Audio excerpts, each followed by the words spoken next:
The government's role in a market system is to be a regulator and a policy maker. The government's role is to be rule setter and the referee. They cannot be a player. You can set the rules or be the umpire, and you can't be a player on the field, because then you muddle what your focus and role is. You just cannot do all three, and therefore it is not the business of government to be in business. There are many state-owned enterprises that are loss-making, some losing billions every year. What sort of reforms are we looking at?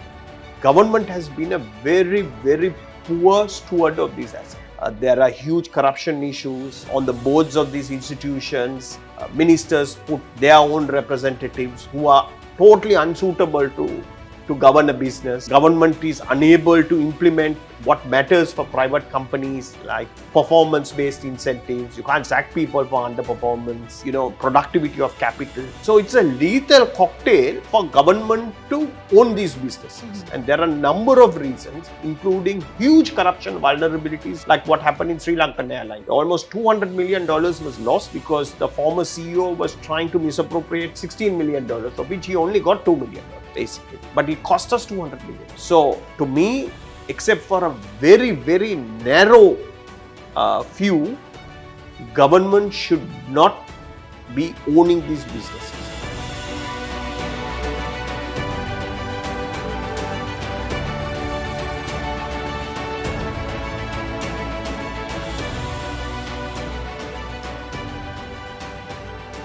Welcome everyone, you're watching another episode of Conversations with Alanki.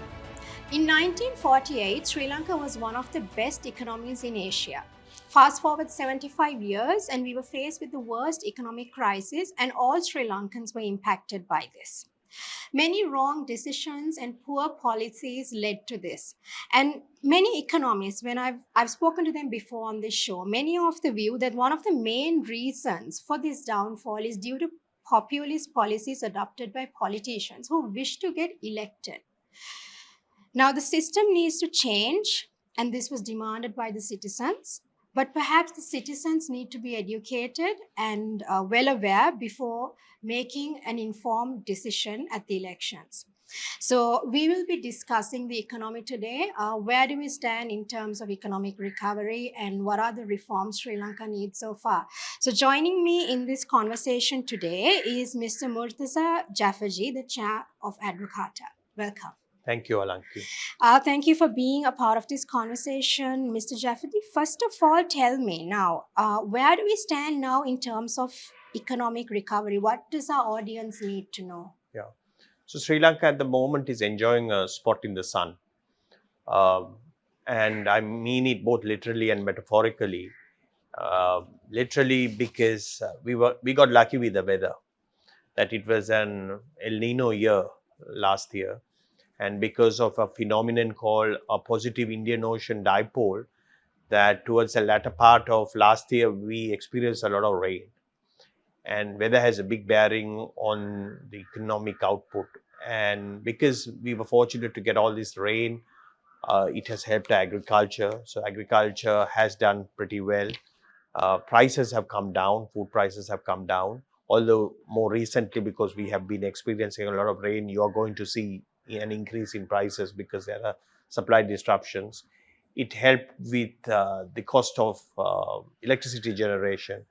Just to give you a comparison, the cost of generating hydroelectricity from the reservoirs is about 5 rupees, as opposed to thermal generation, which is 80 rupees. So you were displacing 80 rupee cost of power with 5 rupees, and that allowed them to reduce the price of electricity. Generally, external commodity prices have been fairly well behaved. Brent crude is at around $80 a barrel instead of like $100 a barrel.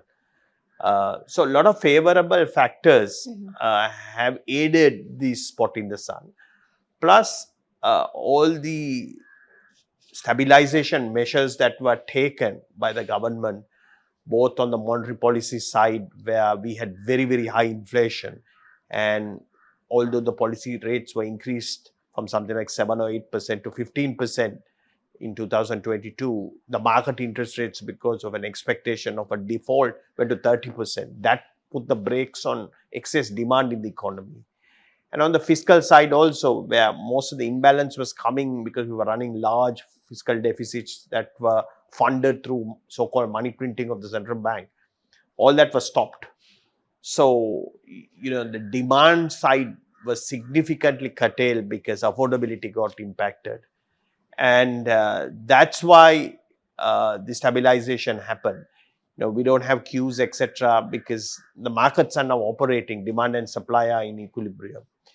So combination of the right policies plus luck, mainly on the weather, has helped in this current stability that we are experiencing. And there's, when we talk about the IMF and the recommendations and guidelines provided by the IMF, there's a lot of focus on eradicating corruption, increasing transparency and accountability. So far, has there been an effort to do all of this, to increase transparency and eradicate corruption? Right. So the IMF put out a report in September 2023 called Governance Diagnostic Assessment. We were the first country in Asia to have requested one. And I must give kudos to the government that they released the report. Some governments may decide not to release it. Mhm. So what the report tried to do is it tried to identify corruption vulnerabilities. So more so from a macroeconomic perspective, to improve economic governance. So they looked at the corruption, the extent of corruption in Sri Lanka, whether it was systemic, which means that it becomes part and parcel of everyone's life.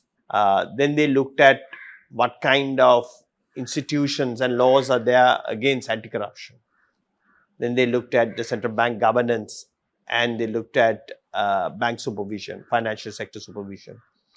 Then they looked at the fiscal side, about tax administration, tax policy, public finance management. That's how you spend money, about procurement. They also looked at rule of law because it takes a long time to get adjudication in Sri Lanka. They also had an appendix on the need for an independent public prosecutor.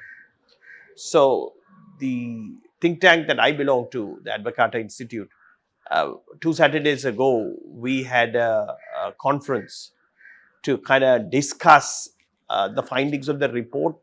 And since it's 8 months since its publication, to do a check on where the progress was. Because although there are many recommendations, I forget, something like 80 to 90 recommendations, 16 are priority actions, and it is part of the IMF program. And there are timelines given for them. So the problem, Alanki, is that although this was a great effort by the IMF, there were a number of people who worked on it. Very few Sri Lankans have read it. And the president said that it would be translated into Tamil and Sinhalese. Now, this is not an easy document to translate. So I believe that's why it's taken so much of time. But a senior official of the Ministry of Finance told me a short while ago that it has been translated. Right. So I don't know when they will publish. Maybe they need to proofread it and correct it. But I sincerely hope that at least 10,000 Sri Lankans read it now that it is in the vernacular. And I sincerely hope the original English version, 1,000 people will read it, because we are very ready to criticize. We are highly opinionated, but we don't do our part. I mean, we need knowledgeable citizens if you're going to stop corruption. Right. And since we had a full day conference, by the end of this week, all the conference videos will be out on YouTube. So I request your audience also, for anybody who's interested, to look at the Advocata Institute site on YouTube, and if necessary to go through many of those videos so that you are better informed about what's in this report and what the progress is. Okay. Well, do you think so far there has been an effort to eradicate corruption? So let's start with the anti-corruption law, which is a far-reaching law. Again, that's a law that is available for the public to read, and It's quite lengthy, I think over 100 pages. But some of those things are game changing. For example, there is a section on sexual corruption. Mhm. So you anecdotally have heard of school principals asking mothers for sexual favors to admit their children into school. Now, this is a more anecdotal thing, but there may have been many other instances. That is now there in the law. And the law also applies to the private sector. It is no longer about the public sector, because the definition of corruption is the abuse of public office for Mhm. private gain. Now, certain business practices, for example, pharmaceutical companies providing some kind of incentives to doctors to prescribe their brand of drugs, according to the law, is not permitted. That is considered a conflict of interest. So there are some far-reaching changes that have come about. Uh, these are still relatively early days because the institution is Siabok, and they have a big task on their hand in creating much greater awareness amongst the Sri Lankan population. But I believe that we have to give them time. Mhm. And Siabok as an institution has to be well resourced, well funded. I'm sure there are people in parliament who will try to under resource the institution, because if you have a cutting edge corruption fighting institution that is well resourced, you know, life is going to be quite difficult for people who don't want to play by the rules of the game. So, similarly, that wherever else corruption vulnerabilities are there, certainly in the public sector, there is a significant onus on correction. But lawmaking, putting laws into practice takes time. So I'm afraid that we will need to wait a few years. But the public has to be aware and put the pressure to enforce and implement and strengthen all these institutions and rules and regulations to get our people to behave in a very different way. Mhm. I do agree with you. I think a certain level of responsibility lies with the public to actually change the system as well. Let's focus on tax rates, which were actually increased significantly. However, there are many tax irregularities. And the most effective way to increase tax revenue would be to widen the tax base as opposed to taxing people selectively. What can be done about this, and how should this be resolved? So let's break the problem into two things. There is tax policy and tax Mhm. administration. So even the IMF report basically talks about tax policy and tax revenue administration. So if you look at tax policy, uh, now I think it has an appropriate stance that Okay. they have increased the personal income tax to 36%, corporate tax to 30%. The VAT is at 18%. These three taxes will be the heavy lifting. You know, you should be collecting like 80% of your tax revenues through these three taxes. The problem still is that some people are still exempted. Absolutely. Yeah, they're legally exempted. It's not that they're avoiding; they're legally exempted. So we had the Strategic Development Projects Act, and we have given 25-year tax holidays.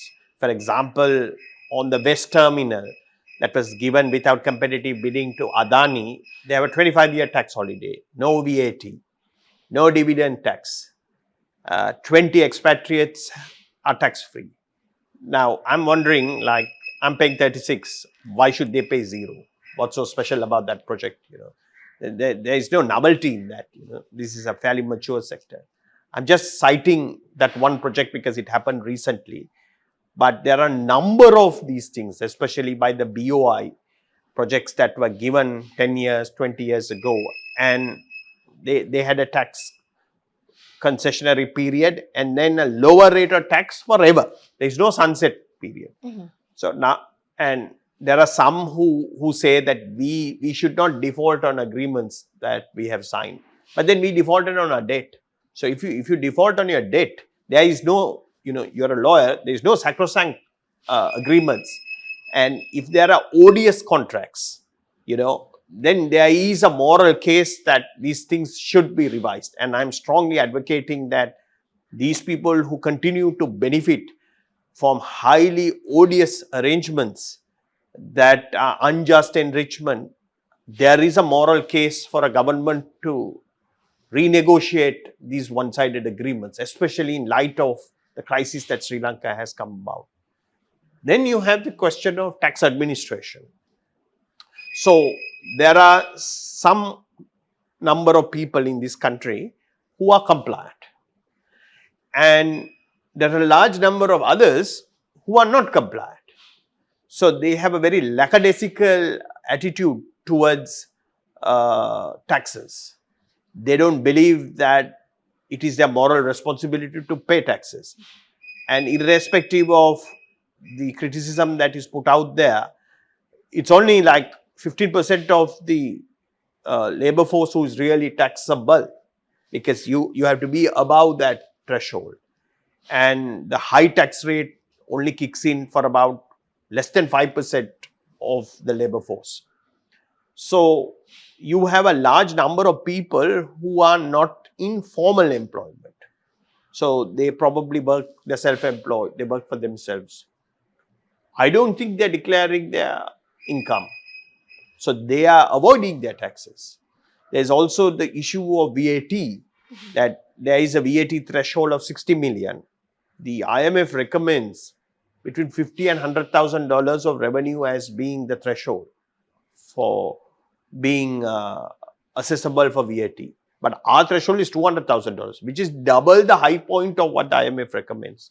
So there's a lot of businesses that are below the VAT threshold, and perhaps the reason they have put is that our tax administrators cannot cope with more registrations. But then there are a lot of people who are within the threshold, who are registered for VAT, don't pay their full share of VAT. Mm-hmm. So they are avoiding, and there has to be a serious effort, especially using digital technology, which is very possible. You don't need to have any whiz-bang stuff, Mm-hmm. You can just use things, database technology that existed 20, 30 years ago. Because the government has a lot of registries like vehicles and land, and you just cross-match. And you can have patterns that, certain behavior does not correspond with their tax returns. And then you have to go after those people and say, look, it seems like you have undeclared income, and get higher rate of compliance. They have also set up a high net worth individual taxpayer unit. They've started with sending like a 3-page 25 questionnaire to many of these high wealth individuals, asking them various kind of probing questions. Mm-hmm. Now, I don't think that's the right kind of approach to do, but we will need a highly professionalized tax authority that have sophisticated professionals who know how to get people to pay taxes, especially the wealthy. Mm-hmm. So we need a much higher level of compliance. So it could also be said, many of the view that there's a shortfall in revenue due to corruption and inefficiency in revenue collecting bodies. Yeah. So you have customs, you have excise, and you have the inland revenue. Those are the three arms. So in the customs, you are taxing trade, import trade. Right. But the policy of the government going forward is to rely less on tariffs. And they have already said that there are things called cess and PAL, which are called para tariffs. They are not duties. That they will be slowly phasing this out. And even the tariffs, they are hoping to have a relatively low tariff regime. So we are moving away from what are called border taxes. Mm-hmm. Of course, even at the border, you have to pay VAT, but VAT does not discriminate between imported products and domestically produced products. So, the customs basically, with a change in our trade taxes policy, presumably the opportunity to be corrupt will reduce, but we have to implement those policies. Then you have the alcohol taxation. So there are two things. there is on the distillery side, that whether, and I use a general word distillery, not the company distilleries, but there are a lot of people who are making liquor, what you call unrecorded liquor, which means that they are legally registered. This is not moonshine. That's what you call illicit kasippu. These are legal distilleries who sell some volumes, what's called unrecorded volumes, where they are not paying all the necessary taxes. This is high level corruption, because you have politicians involved in this, and there is a nexus between the revenue authorities and these liquor manufacturers. So there has to be very strict measures to cut down on that. Now, the government has been more liberal in issuing more liquor retailing licenses. So the chance for illicit, because there is no availability, that is getting now tackled. Then you have the inland revenue, basically. So they always had a high taxpayer unit. There is a medium taxpayer unit. They are trying to use their system better, RAMIs. They're trying to employ more people, but I'm afraid that will require a lot of work. And what are common complaints that are coming is the existing taxpayers are being harassed more and more, that the authorities are coming after the people who are paying their taxes. Right. So obviously there's a heavy tax burden on them, because there's a large percentage of people who don't pay their taxes. Yes. So this is where this equitable in our society is a huge problem, that the compliant people are being penalized, right?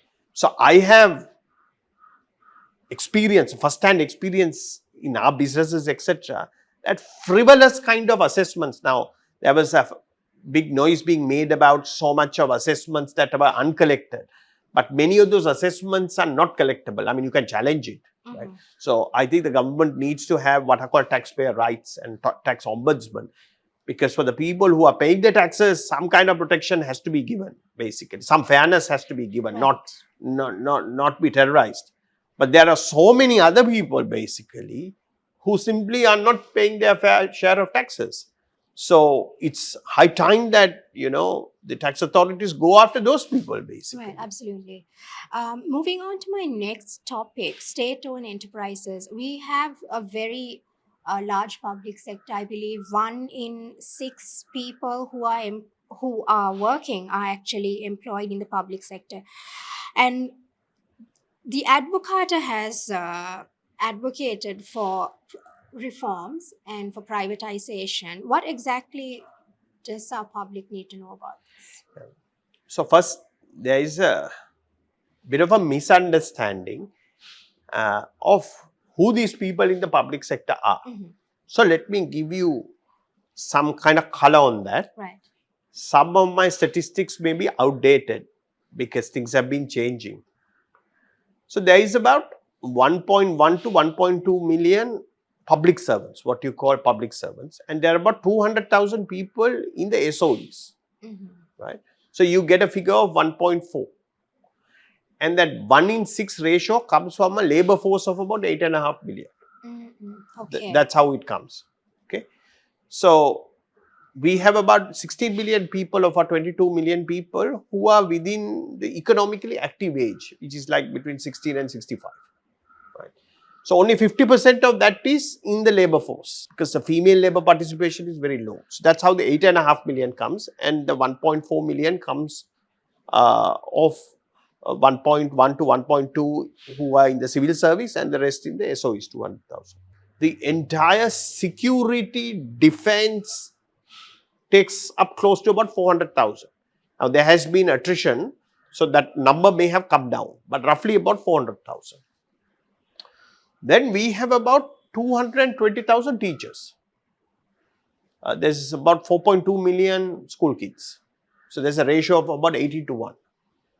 And there are about 150,000 people in the health service. Right. Now there are shortages there also. Now in some areas you may have excess employment, but there are shortages also. So when we say that we have 1 in 6 people within the government, I mean, there's a significant amount in the defense, which was there because we had a conflict. But now it's 15 years since the end of the conflict. So the question has to be, do you need such a big standing military? You could have a reserve military. Then you have the teachers basically. You probably need the teachers, and you probably need better paid teachers. Then healthcare workers with an aging population, you probably don't have room to reduce. It's only the balance basically who are in the administrative system. And there is multi layers of government. There's provincial council, there's local government. All of those people get included in that. So there are parts of government that are significantly overstaffed. So you will find that at the top level, they are significantly understaffed. They are bottom heavy, top light. So we have to change that, where it becomes, at the top level, you will need more capable people, better paid people, and we have too many minor staff. And that is where political patronage has come and where the people are there. Now comes state-owned enterprises. That is a slightly different issue, which we can discuss.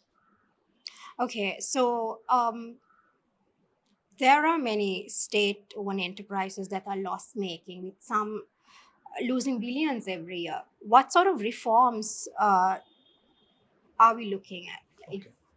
So these losses, right? First of all, there is a complete misunderstanding that there are like 400 odd state-owned enterprises. That's a classification problem. And you can go to the Advocata website called soe.lk, and we have listed all of them from a finance ministry information. Many of those institutions are what are called statutory institutions. Right? So the universities, the research labs, regulatory authorities, all of that has got listed there. Right? These are not commercial enterprises. So the list of commercial enterprises is about 70. Mhm. So that's where the problem is. You can't relate the problem to those other statutory institutions which are fundamental in a market system. Right. You need regulators, you need educational institutions, all of that. So let's focus on the 70. Mhm. The big losses come from about 5. They are mainly the utilities, electricity, petroleum, water board, Sri Lankan Airlines, railways, and CTB. There may be 1 or 2 that I have missed out. The main reasons why these institutions have made huge losses is the pricing has not been at a cost recovery level. Mhm. So politicians have, under the misplaced notion that they are giving a subsidy to the population, have really poorly targeted it, because when you sell petrol or diesel below its rightful price, and when I say prices, we have never sold petrol or diesel below cost. It's just that there are taxes on it and we don't recover the full taxes. You are benefiting people like me, because I represent the top tier of consumers and my consumption is much more. So why do I need a subsidy? Now, what has happened is the government has taken away all those price subsidies. So this is why the electricity board last quarter reported a profit of 80 billion rupees, helped by the weather. The petroleum corporation is running at a profit because a lot of that debt has been taken off the balance sheet. Now, the rest of the SOEs, you have a fundamental problem of governance and management. And that is where the losses are coming from. Overstaffing, political patronage. The government's role in a market system is to be a regulator and a policy maker. So in terms of a metaphor or analogy, it's like the government's role is to be the rule setter and the referee. They cannot be a player, right? So you can set the rules or be the umpire, and you can't be a player on the field, right? Because then you muddle what your focus and role is, right? You just cannot do all 3. And therefore, it is not the business of government to be in business. That is reason number 1. And it's a very important reason. The second is something called competitive neutrality. That when government is in business, they have unfair advantage. So you distort the playing field. So the whole market system is based on competition, and you need fair competition. But when government is in business, you have competitive neutrality issues. So there are four types of issues. One called regulatory neutrality, that the regulator treats a government-owned entity differently to a privately owned entity. And we can see that in the insurance industry, where SLIC, while every insurance company had to separate the life and general, for over 5 years, SLIC did not separate. You have procurement neutrality issues, that when government procures, they used to have circular that you can only procure from government companies like insurance, hotels, etc. Then you have tax neutrality. So government entities sometimes don't pay their fair share of taxes, what is legally. Example, Satosa, they used to not pay their full VAT that they used to collect, because basically they had subsidies due from the government which was never paid. And there are also financial neutralities, that because they have a government guarantee, lending by a financial institution to these institutions didn't have any risk. Then you have the problem that government has been a very, very poor steward of these assets. There are huge corruption issues on the boards of these institutions. Ministers put their own representatives who are totally unsuitable to govern a business. Government is unable to implement what matters for private companies, like performance-based incentives. You can't sack people for underperformance, productivity of capital. So it's a lethal cocktail for government to own these businesses. And there are a number of reasons, including huge corruption vulnerabilities, like what happened in Sri Lankan Airlines. Almost $200 million was lost because the former CEO was trying to misappropriate $16 million, of which he only got $2 million, basically. But it cost us $200 million. So, to me, except for a very, very narrow few, government should not be owning these businesses. Right. Moving on to my final question. The truth is, Sri Lankans are still struggling in many ways. And obviously, it would take some time to bounce back. When will we see the light at the end of the tunnel? When will things begin to get better, or rather feel better? So some people are already feeling better. So if you look at the equity markets, of course, it's not representative of the entire population, but there's certainly been a revival. We are seeing interest rates now on the prime end come below 10%. We have come to single-digit interest rates. The currency has appreciated. Prices should be going down. And a lot of things are perception. So sentiment is very fickle. Sometimes it's devoid of reality. What is very, very important is that for us to have truly sustainable prosperity, we have to keep this reform momentum going. Right. And there's often this criticism saying that the population has reform fatigue. I don't buy that, right? Because many of these reforms that need to be done is not going to directly impact 90% of the population. They are not going to feel the difference. Your problem with Sri Lanka is that you have complete elite capture. And I've said this number of times, this country is run for the benefit of 1,000 people. And where commercial matters, it's the benefit of 100 business families. So your resistance is coming from there. It's not coming from the bottom, basically, because they should be better off. Now, one of the failings of this government has been that they have not put sufficient effort to communicate the reform narrative. So you can't under-communicate. You need to over-communicate.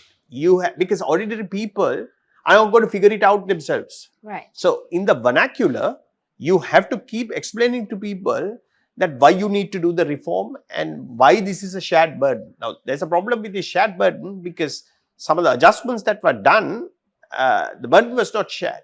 Like, for example, the debt restructuring, we issued a lot of high yielding bonds, something like 1.9 trillion, but only 22% of that was restructured. So 78% of that, which is yielding like 27% interest, is still out there. Some people made a killing. Maybe 100 people made enormous amount of money. And that interest cost is still a social cost because the people of Sri Lanka are paying that. So what we need to do is to make sure that the reforms, the burden of the adjustment is to put on people who can afford to pay, and we have to make sure that reform is done for the benefit of the country, not for the what are called the oligarchs. Absolutely. It cannot be so that the established power centers continue. I mean, if they are wealthy, because they are highly productive, they run productive firms that give a huge consumer surplus to the consumer, let them be more prosperous, let them get richer. That is a virtuous cycle. But if they are wealthy because of rent seeking, patronage, protection, so that they can exploit the rest of the people, that's a slippery slope. So the issue here is we cannot afford to experiment, because I want to share this important statistic. We have defaulted on our debt. There is an IMF paper looking at the performance of emerging market issuers until from the period 1978 to 2010. 58% go on to default again. They are called serial defaulters.